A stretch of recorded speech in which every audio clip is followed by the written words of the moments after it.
Good afternoon, everyone. Thank you for joining us today. Mr. Premier, and on my left is Ms. Michelle Pitcher, the Director of the Bermuda Weather Service, and on her right is Mr. Lyndon Rayner of the Disaster Risk Reduction and Mitigation Team, who are all joining me today.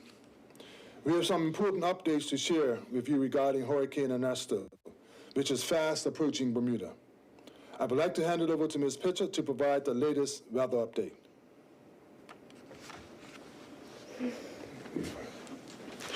Thank you, Minister, Premier, Bermuda. Good afternoon, everyone. As of the noon update from the National Hurricane Center, Hurricane Ernesto is now expected to have its closest point of approach to be 8 a.m. Saturday morning. It's still expected to be strong Category 1 or weak Category 2 as it passes the area. However, as this is a few hours earlier than previous thought, please make sure that everybody is paying close attention to our latest forecasts. Winds are going to be increasing to tropical storm force later this afternoon, and we're going to continue to see conditions deteriorate into the evening and overnight hours. We can expect 36 plus hours of 50-knot sustained winds, and even the tropical storm force winds are going to be lasting closer to 40 hours. So again, it's going to be a long duration event. We've also had a lot of rain recently. As of this morning, we've had 3.5 inches recorded at the Bermuda Weather Service. Ernesto is expected to bring another 5 to 8, possibly more inches of rain as it goes through. It is a very wet system. Anybody under any heavier showers or thunderstorms can expect an increase in precipitation beyond the 5 to 8 inches that we currently have forecast. Sorry if you are already wet, and wherever the standing puddles are, they're going to continue to persist throughout the weekend. Otherwise, please everybody stay safe. The eye of Ernesto is likely to pass over the west end of the island, if not the entire island. It is not recommended to go outside in the eye of a hurricane. While the winds do dramatically decrease, please remember that those hurricane force winds are right there at the back of the eye wall, and you are not going to see and possibly hear them coming. I want everybody to be mindful, and please stay safe, check on each other, check on your friends, and we're going to get through this together. It's not our first hurricane. I'm sorry to say, I'm sure it won't be our last, but we've got it. Thank you. Thank you. Thank you, Michelle. As you have just heard, Hurricane Ernesto seriously threatens our community. We are facing an intense and prolonged period of at least 36 hours of sustained winds and dangerous weather conditions that will begin this afternoon at around 2 p.m. and last throughout tomorrow and into early Sunday. Let me say again, at least 36 hours of very powerful and life-threatening winds. The Emergency Measures Organization, or EMO, met again this morning at 10 a.m., and I want to share some key decisions and actions taken to ensure everyone's safety. First, the causeway. The causeway will close at 9 p.m. tonight and not 10 p.m. as was earlier stated. This earlier closure is due to updated weather data that indicates that high winds will start earlier and are necessary to ensure the safety of all residents. Before it is reopened, the Ministry of Public Works will conduct a thorough assessment after the storm passes, and which must be done during daylight hours. As previously announced, the L.F. Wade International Airport will close at 8 p.m. tonight. Skyport has informed us that today's British Airways flight is expected to arrive earlier than scheduled and leave around 6:30 p.m. I urge anyone with travel plans to stay informed and make necessary arrangements immediately. The emergency shelter at Cedar Bridge Academy will now open an hour earlier at 5 p.m.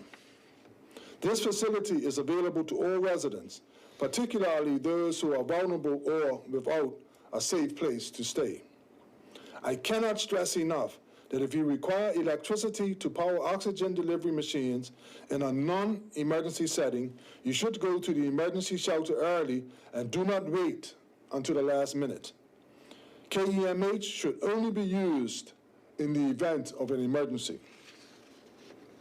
Regarding public transportation, no ferry services will operate today, and the last bus will run at 6 p.m. this evening. There will be no public transportation services at all on Saturday. Please remain sheltered. For those in need of urgent medical care, the Leon Fogel Urgent Care Center in St. David's will open tonight at 8 p.m. The Bermuda Hospitals Board has strategically positioned ambulances at key locations across the island. One at King Edward Memorial Hospital, one at Port Royal Fire Station, one at Sylvia Richardson Senior's Residence in St. George's, and one at Roy Kemp. However, let me be clear, once winds reach 50 knots, ambulance crews cannot respond to calls for obvious safety reasons. Government officers will service their last customer at 3 p.m. today and close at 4 p.m. Please ensure you have completed any necessary government business before then. As a reminder, during the storm, you should tune in to the emergency broadcast station at 100.1 FM for official information and updates. The station will begin broadcasting at 8 p.m. tonight. Now, I must speak directly to every resident on this island. This is not a storm to be taken lightly. We are about to endure at least 36 hours of hurricane and tropical storm force winds, starting with tropical storm force winds approximately 2 p.m. this afternoon. This is a significant period of time to be under such conditions, and it presents a considerable risk to life and property. If you do not take these warnings seriously, you are putting yourself in danger and the lives of our emergency personnel who may be called to assist you. Please do not be fooled by the calm when the eye of the storm passes over us tomorrow. This lull in the winds does not indicate that the danger has passed. The storm is expected to move just west of Bermuda, and as the eye moves away, the winds will rapidly and dangerously pick up again with full force. Venturing outside during this period could put your life at serious risk. The second half of the storm will be just as intense, if not more so, than the first. Stay indoors and stay safe throughout the passage of this storm, which is essentially all day on Saturday and until the all clear is given. Folks, be under no illusion. This storm is the real deal. Swimming in the seas during this time is extremely foolhardy and must not even be contemplated. Lifeguard services have already been suspended across the island.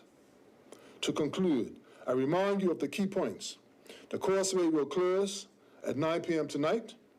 The Aleph Bed International Airport will close at 8 p.m. tonight. The emergency shelter at Cedar Bridge Academy will open at 5 p.m. tonight. The last bus will run at 6 p.m. tonight, and there will be no public transportation on Saturday. The Leon Fogel Unit Care Center will open at 8 p.m. tonight. Tune in to 100.1 FM for official updates during the storm. Safety first. These powerful storms can cause widespread damage with strong winds, heavy rainfall, and storm surges. Preparedness, vigilance, and common sense are essential to protect lives and property. Please take every precaution to protect your life and property. Stay indoors, stay safe, and I pray that we are all spared any real loss or damage. Thank you.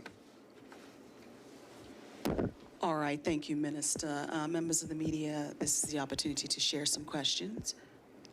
Okay, Jasmine, did you want to share some questions? Thank you, Minister, for your comments.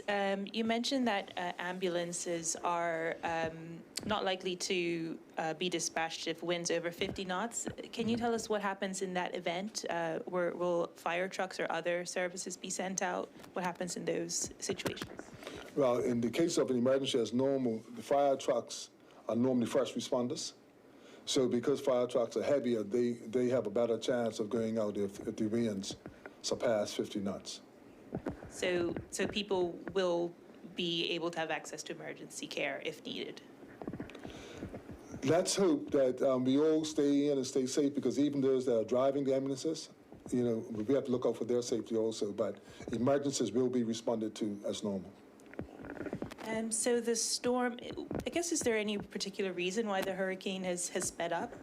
Can you? Nature. Going from Michelle? Thank you. Yes, to echo that, Mother Nature.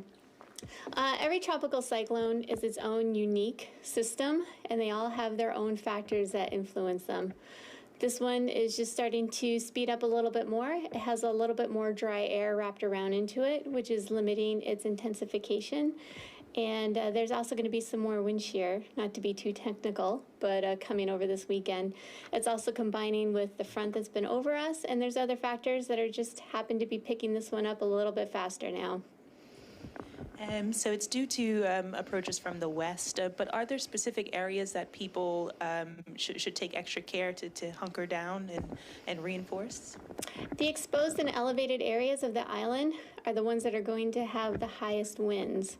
But basically, Bermuda's small when we think about the size of Bermuda to the size of a hurricane. So the entire island is going to be equally affected by the conditions. Thank you.